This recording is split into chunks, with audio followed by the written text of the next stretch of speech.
देशातली सर्वात श्रीमंत महानगरपालिका असा लौकिक असलेल्या मुंबई महानगरपालिकेत एकूण 227 सदस्य जागा असून बहुमताचा आकडा 114 आहे. यावेळी मुंबईत ठाकरे बंधू विरुद्ध भाजपा शिवसेना युती अशी अनेक ठिकाणी थेट लढत असली तरी सर्वच पक्षांनी आपापले उमेदवार उतरवले होते.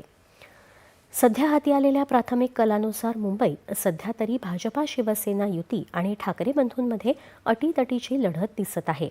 भाजपा शिवसेना युती सध्या 28 जागांवर आघाडीवर असून ठाकरे बंधूंनी 16 जागांवर आघाडी घेतली आहे.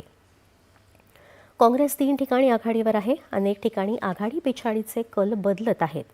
मुंबईत बहुरंगी लढतीमुळे शेवटपर्यंत ही स्थिती पाहायला मिळेल असा अंदाज आहे.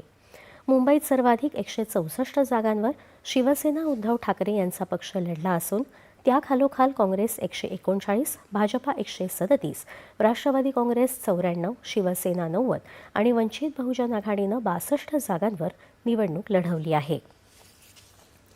मुंबईलगतच्या ठाण्यातही भाजपा शिवसेना युती आघाडीवर आहे.